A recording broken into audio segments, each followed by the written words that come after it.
بخشش کو لازمی ہے ضمانت رسول کے، ہاں بخشش کو لازمی ہے ضمانت رسول کے، ہاں ہے دو جگہ میں غم کو ضرورت رسول کے، ہاں ہے دو جگہ۔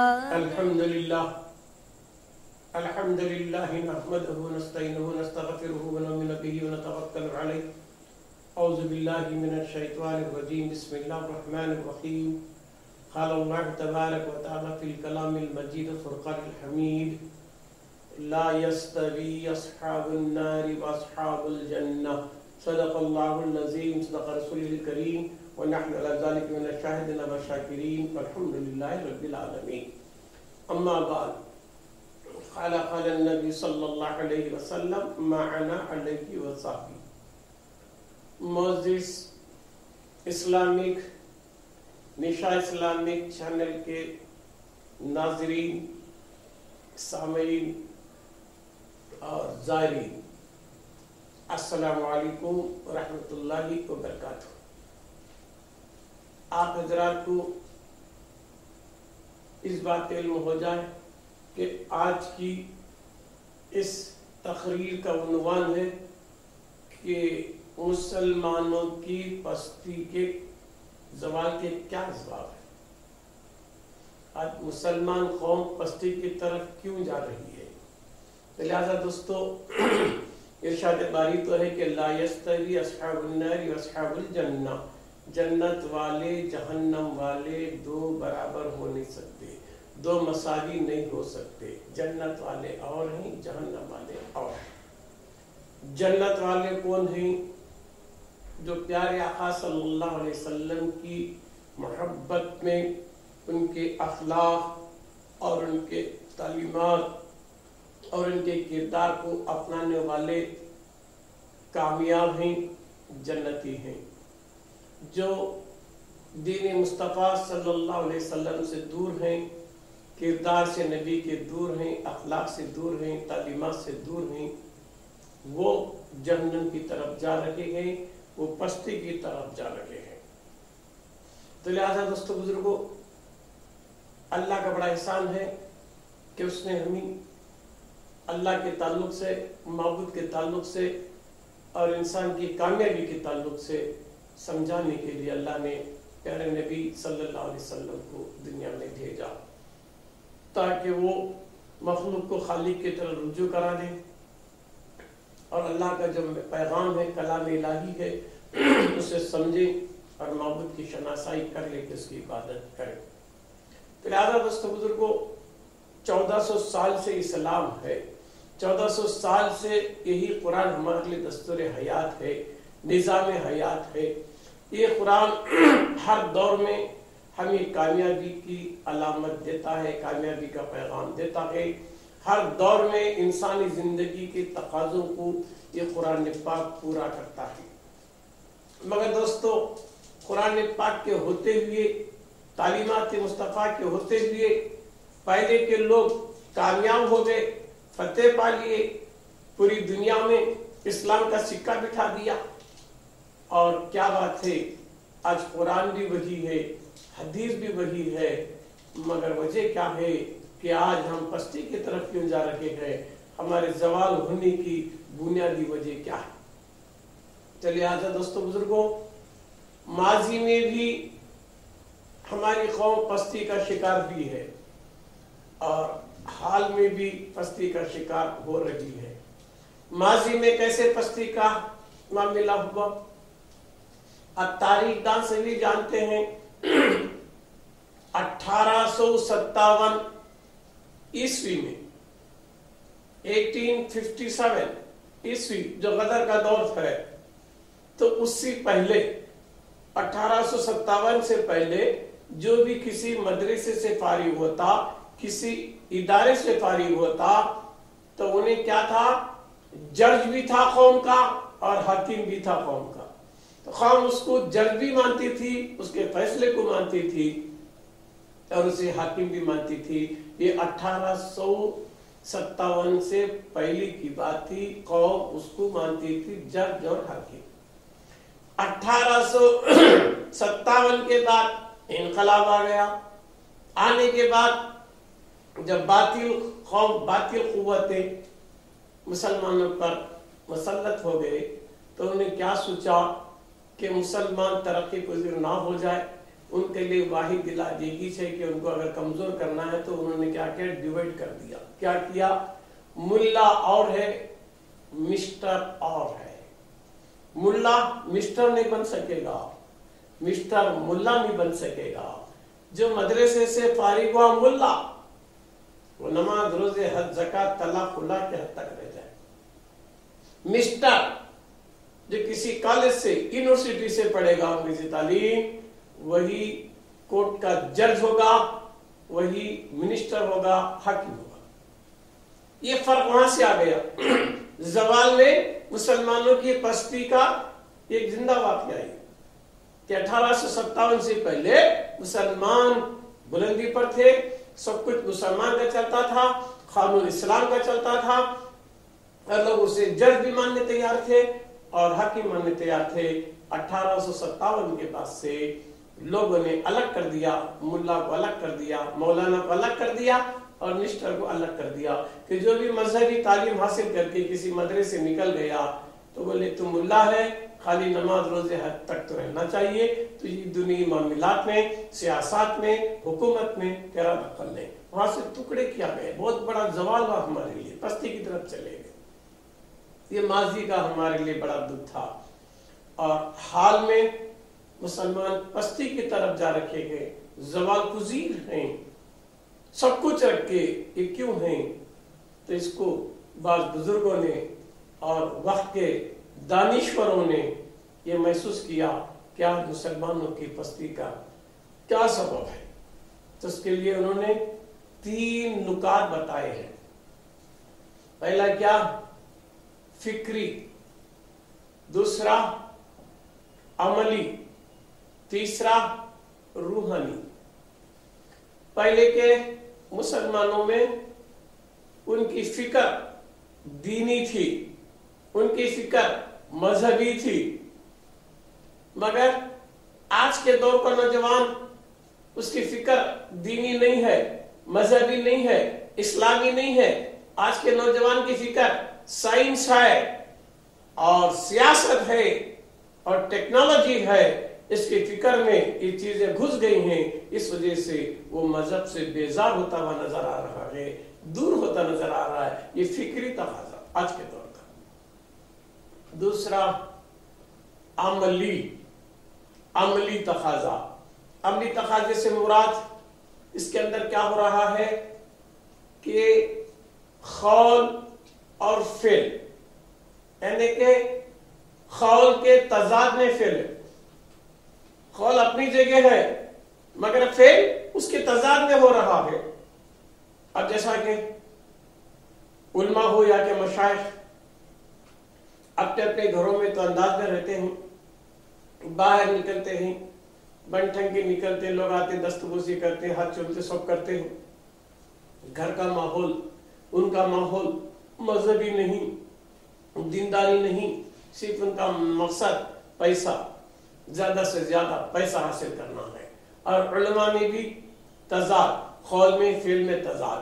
جمعہ کے بیانوں میں، مدرسوں میں ایک بیان دیتے ہیں اور پریکٹیکل لائف میں اس کے تضاد میں کام کرتے ہیں۔ اور آج کل کے نام و نہاد علماء فتوی بازی پہ زور دیتے ہیں اور مسلمانوں کو انتشار پیدا کرتے ہیں مسلمانوں میں۔ یہ بھی آج کا نوجوان دیکھ لیا، یہ علماء جو مدرسوں میں پڑھاتے ہیں، مسجدوں میں جمعہ میں بیانہ دیتے ہیں، ان کے بیانوں سے تو ہم کوئی سکون نہیں مل رہا ہے، کیوں؟ ان کے قول اور ان کے فعل میں ہم تضاد محسوس کرتے ہیں، لہذا یہ بھی ہمارے لیے فائدہ مند نہیں ہے۔ تو یہ بھی ایک سبب ہے کہ آج کے علماء نہاد، جس کو لوگ علماء مانتی، رہبر مانتی، مگر ان کے کردار کو دیکھ کر آج کا نوجوان بھی ان سے بیزار ہو گیا، ان کے فعل اور قول کے تضاد میں۔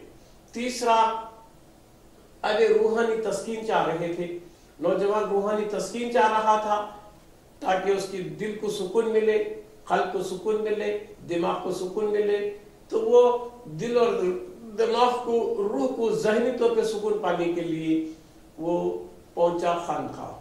خانقاہ میں جب آیا تو اسے روحانی سکون نہیں ملا، تسکین نہیں ملی، دل کو سکون نہیں ملا اور روحانی تسکین نہیں ملی، اور ذہنی طور پہ وہ منتشر ہوتا گیا۔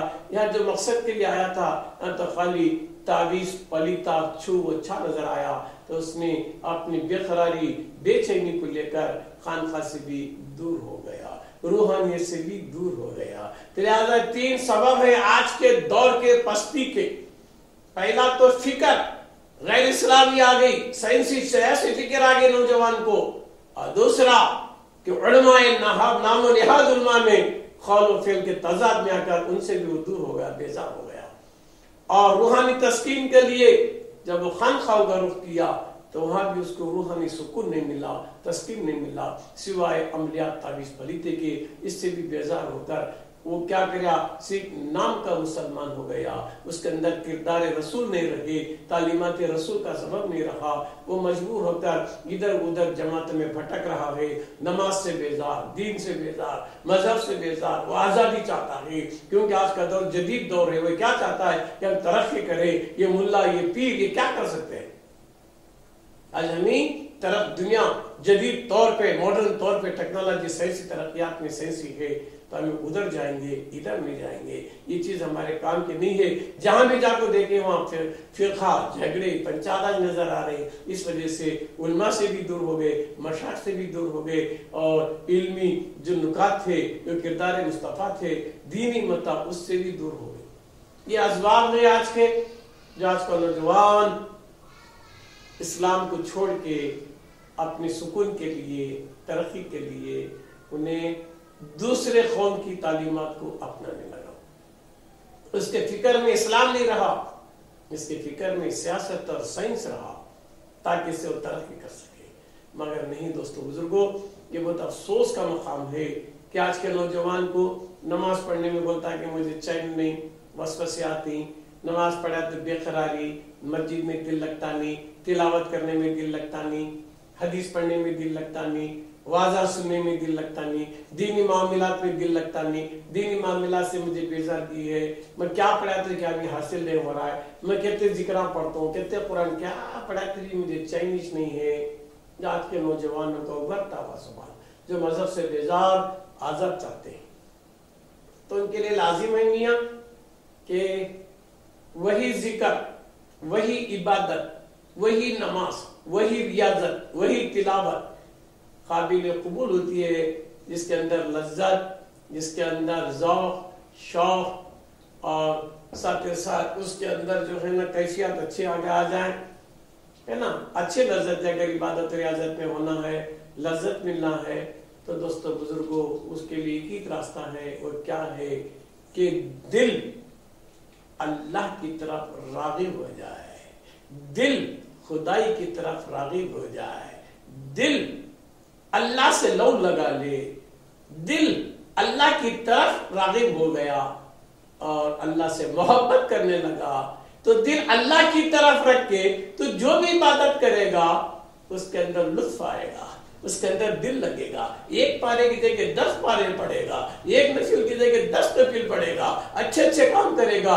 شرط ہے کہ تیرا دل خدا کی طرف راغب ہو جائے، مگر افسوس ہے کہ تیرا دل خدا سے کٹ گیا، خدائی سے کٹ گیا، لہذا غیر کی طرف تو بھٹکنے لگا، تو تیرا دل منقطع ہو گیا، خدا سے دور ہو گیا، تیرا قلب لگاؤ مادیت کی طرف آ گیا، خدا سے دور ہو گیا۔ اس وجہ سے نہ تجھے عبادت میں لطف آتا ہے، نہ ریاضت میں لطف آتا ہے، نہ مسجد میں لطف آتا ہے، نہ دینی معاملے میں لطف آتا ہے۔ یہ بہت بڑی بیماری ہے کہ تیرا دل غیر کی طرف راغب ہو گیا، خدا کو چھوڑ کے۔ اگر تو تیرے دل کو اللہ کے حوالے کر دیا، اللہ کی محبت میں بٹھا دیا، ادھر راغب ہو گیا، اللہ کی طرف رجوع ہو گیا، تو تیرے ہر حرکت میں لطف آئے گا، تیرے ہر حرکت میں لذت آئے گی، تو ایک نکاح کرنا چاہے گا، ایک پارا نے رات بھر قرآن پڑھنا چاہے گا۔ کیوں؟ تجھے لذت ملتی ہے، کیفیت ملتی ہے، تجھے سکون ملتا ہے۔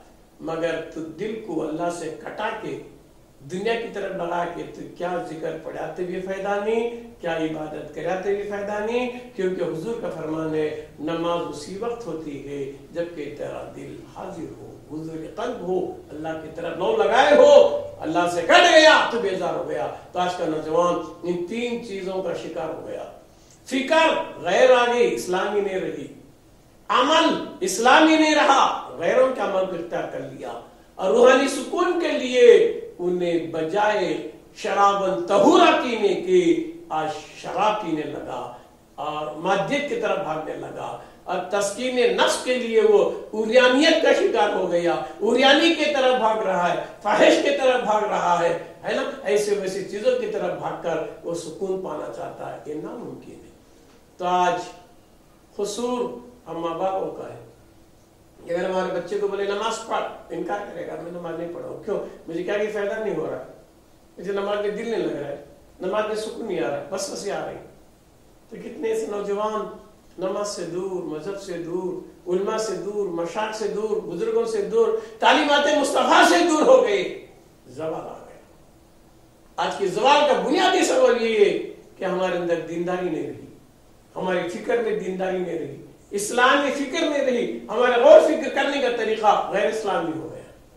اس وجہ سے بھی آج ہم زوال پذیر ہیں۔ اگر ہم اپنی فکر کو درست کر لیں اور اپنے عمل کو درست کر لیں اور اپنی روحانیت کو درست کر لیں، جس سے کہ لوگوں کو فیض پہنچ سکے، سکون مل سکے، تو انشاءاللہ وہ دن دور نہیں ہے کہ تیری ٹھوک کر مردہ زندہ ہو جائے گا، تیرے سے تو یہ دیکھنے سے کسی کو سکون ملے گا، چین تم سے، قرار تم سے ہے، میری زندگی کا بہار تم سے ہے۔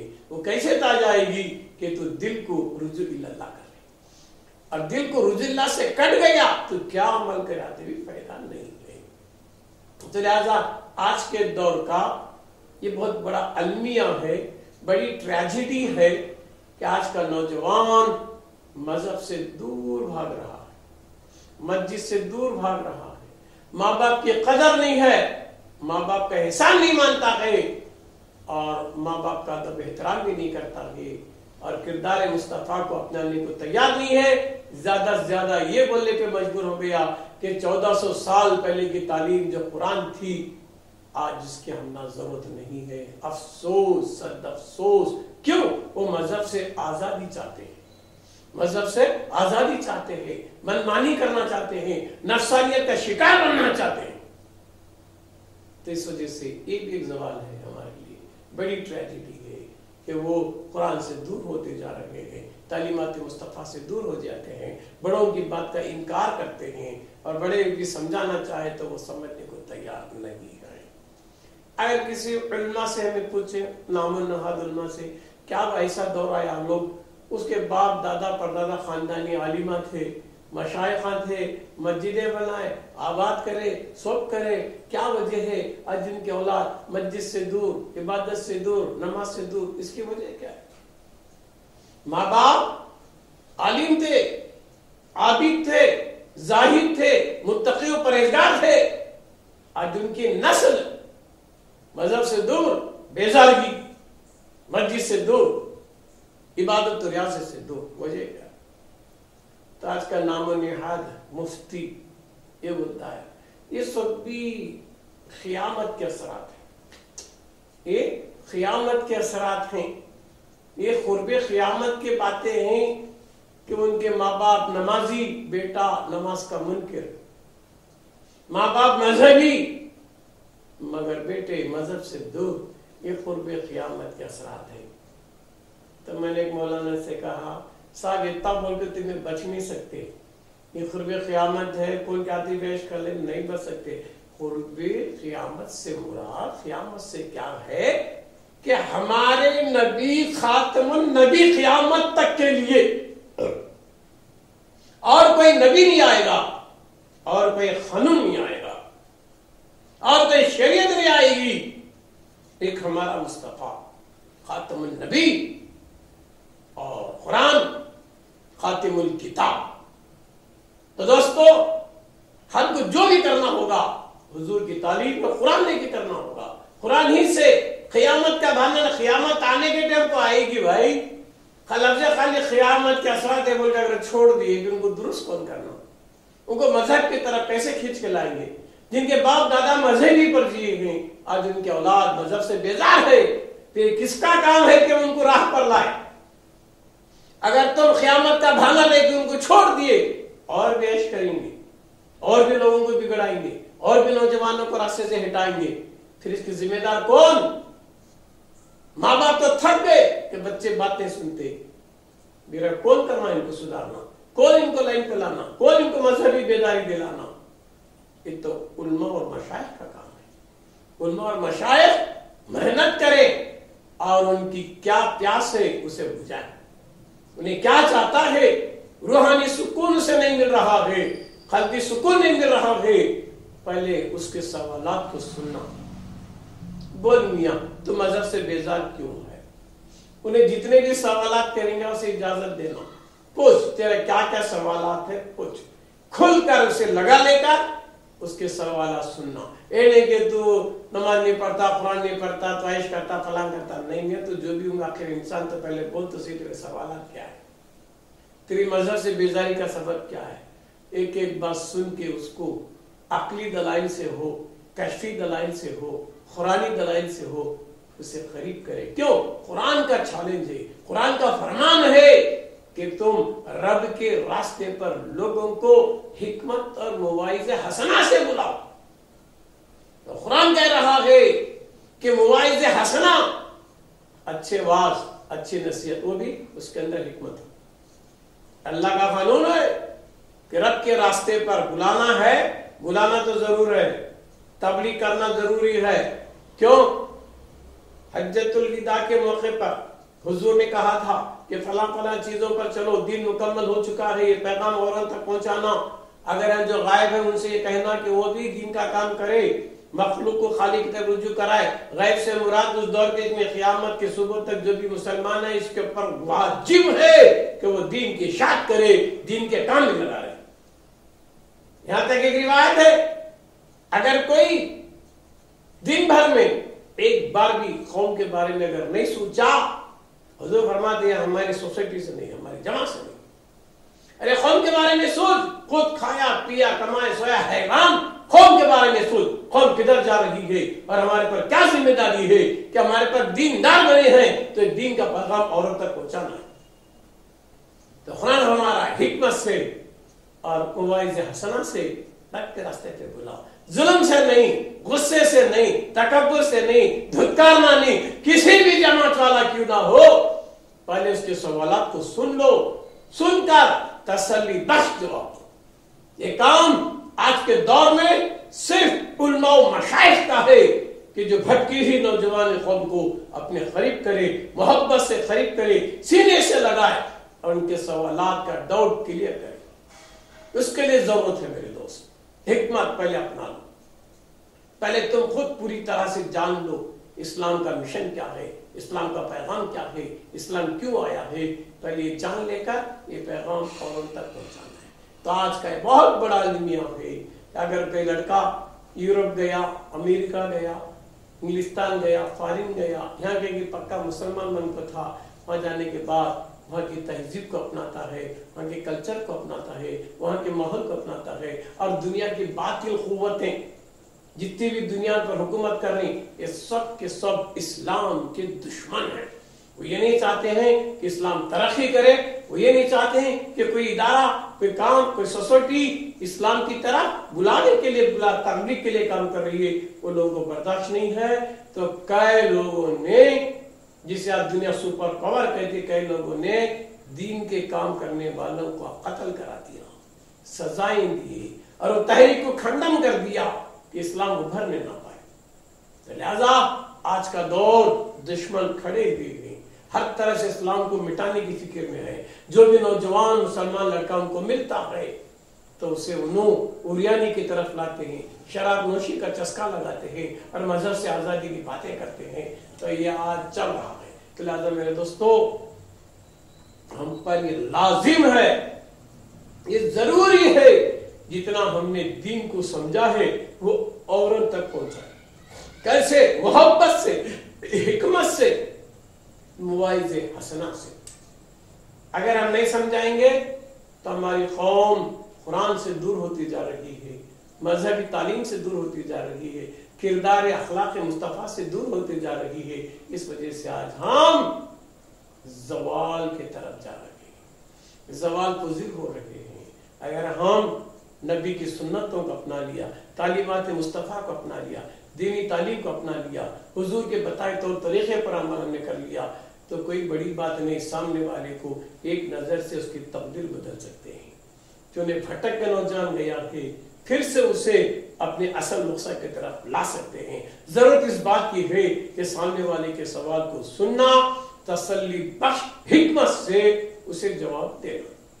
سائنس کا سوال ہے تو سائنس کے طریقے سے قرآن کو سمجھا، اگر کوئی دنیوی اعتبار سے سوال کر رہا ہے تو دنیوی مثالیں دے کے سمجھاؤ، مگر حکمت لازم ہے۔ بغیر حکمت کے آج کا نوجوان نہیں مانتا ہے۔ کیوں؟ اس کے دماغ میں سائنسی، سیاسی، فلسفیانہ خیالات گھر کر چکے ہیں، مذہبی خیال کو لینا پسند نہیں کرتا ہے۔